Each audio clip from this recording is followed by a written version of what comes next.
கனமழை காரணமாக நெல்லை, தூத்துக்குடி, தென்காசியில் தற்போது பள்ளிகளுக்கு மட்டும் விடுமுறை அறிவிக்கப்பட்டிருக்கிறது. விவரங்களுடைய நிகரானுடைய செய்தியாளர் சிவமணி, விவரம் என்ன? எந்தெந்த மாவட்டங்களில் என்ன மழை பதிவாகி வருது? தற்போது பள்ளிகளுக்கு விடுமுறை அறிவிப்பு குறித்த விவரங்கள் என்னென்ன?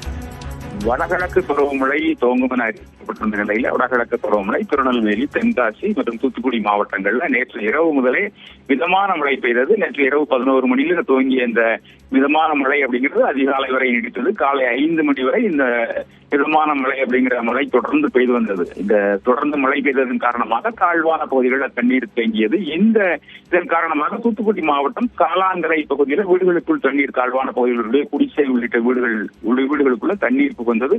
இதனால் தண்ணீரை வெளியேற்றுவதற்கான முயற்சியில் அந்த வீடுகள் இருப்பவர்கள் இறங்கினார்கள். மாநகராட்சி நிர்வாகம் மற்றும் மாவட்ட நிர்வாகம் அதற்கான உதவிகளை தங்களுக்கு செய்ய வேண்டும் அப்படின்றது அவங்களுடைய கோரிக்கையாக இருந்து வந்தது. இந்த நிலையில் திருநெல்வேலி மாவட்டத்தினுடைய பெரும்பாலான பகுதிகளில் இரவு முழுவதும் லேசான மழையாக இருந்த மழை தற்போது கனமழையாக மாறி இருக்கிறது. மாவட்டத்தின் பாபநாசம் முதல் மாவட்டத்தினுடைய அனைத்து பகுதிகளிலும் பாபநாசம், அம்பாசமுத்திரம், சேரன் மகாதேவி, திருநெல்வேலி மாநகரின் பெரும்பாலான அனைத்து பகுதிகள் மற்றும் நாங்குநேரி, வள்ளியூர், களக்காடு உள்ளிட்ட அனைத்து பகுதிகளிலும் கனமழையாக பெய்து வருகிறது. மாவட்டத்தில் அறுவடை பணிகள் முழுவதுமாக 95% முடிவடைந்து விட்டதால நெல் கொள்முதல் அது போன்ற பாதிப்புகள் தற்போது வரை கண்டறியப்படவில்லை.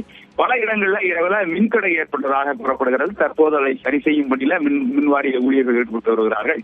மாவட்டத்தில் இந்த கனமழை காரணமாக திருநெல்வேலி மற்றும் தென்காசி மற்றும் தூத்துக்குடி மாவட்டங்கள்ல பள்ளிகளுக்கு மட்டும் விடுமுறை அறிவித்து மாவட்ட ஆட்சியர்கள் உத்தரவிட்டிருக்கிறார்கள். தூத்துக்குடி இளம்பகவத், திருநெல்வேலியினுடைய சுகுமார் உள்ளிட்ட மாவட்ட ஆட்சியர்கள் அதற்கான விடுமுறை அறிவித்திருக்கிறார்கள். தென்காசி மாவட்டத்தை பொறுத்தவரைக்கும் தென்காசி மாவட்டம் முழுவதுமாக மேற்கு தொடர்ச்சி மலையை ஒட்டிய மாவட்டமாக இருக்கிறது. இந்த மாவட்டத்தில் மேற்கு தொடர்ச்சி மலைப்பகுதிகள் உள்ளிட்ட அனைத்து பகுதிகளிலும் இரவு முதல் மழை பெய்தது.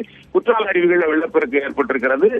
மாவட்டத்தினுடைய அனைத்து பகுதிகளிலும் மழையின் காரணமாக அந்த மாவட்டத்திலும் விடுமுறை அறிவித்து மாவட்ட ஆட்சியர் உத்தரவிட்டிருக்கிறார். இந்த மழை இன்றும் நாளையும் தொடரும் என அறிவிக்கப்பட்டிருக்கிறது. இதன் காரணமாக தீபாவளி அதற்கான பாதிப்புகள் ஏற்படுவது, விற்பனையில பாதிப்பு ஏற்படுவதற்கும் வாய்ப்புகள் இருக்கிறது. தேவா, விரிவான தகவலுக்கு நன்றி சிவமணி.